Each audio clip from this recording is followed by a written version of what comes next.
So, how would you like to be happy? Yeah, I've got the pill, I've got the answer. You can be happy. Just click here and pay $9.99. You ready? Yeah, what if I told you, happiness isn't possible? This whole pursuit that we chase is an invariable contrast that we can never achieve continual happiness. Because if you think about it, let's say you had food, you would always eat. You never stopped eating and you're perfectly full. All the time, always full, you never have hunger. Well, what does that food become to you? It normalizes. It doesn't seem that satisfying. You need contrast. Happiness in itself is a contrast. See, I'm not saying you can't minimize pain.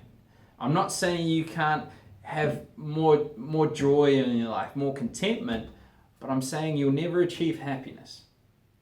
Stop chasing something you can't attain. And strangely enough, people talk about enlightenment and contentment, and it's all through the religious text. Whatever religion, choose a random one. There's this idea of good and evil, that somehow by transcending the evil doing in your life and facing it and coming out this other side being heroic, for example, Jesus dying for our sins on the cross, and then being resurrected and born again and connecting with the higher self. So that's basically saying that your answers to contentment, your answers to happiness is actually through the perception or the internal things that we see as dark. Things that we see as unclean. The aspects of ourselves we're not sure about. But the bad thing about the brain, but also the efficient thing, is it protects you. It's this protection little sphere. It's decided prior in your life, your prior past traumas. He's decided we learned something from that and now we've got it. We're not going to change it. We don't need to think about it. So it protects you from the answers that you actually need.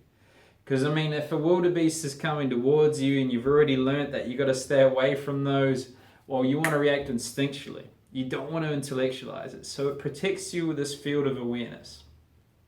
Psychosynthesis was quite an interesting concept. It talks about that. You can look it up. It's an alternative view to psychiatry, but the collective is people talk about the conscious mind and the unconscious mind. And sure, it's good to be positive, have this positive psychology, but it's avoidance, it's rationalizations. It's good to be positive. It's good to keep that as a focus. Keep your reticular activation system tied into the things that obviously are positive, finding the silver lining, but not lying to yourself. Because that lie gets reinforced. We always try and confirm what we already think. Ever try to change someone's mind? Well, you don't. All you do is there's no right or wrong in an argument, just someone that feels wrong. So what I'm saying is the answers to your enlightenment and happiness isn't positivity. It isn't the pursuit of happiness. It's actually finding out the certain emotional blockers that have created who we are. And where do we find it? Well, in places that we overreact. In instances where we shouldn't have such a strong emotional response. In moments where we can't perform even though we should be able to.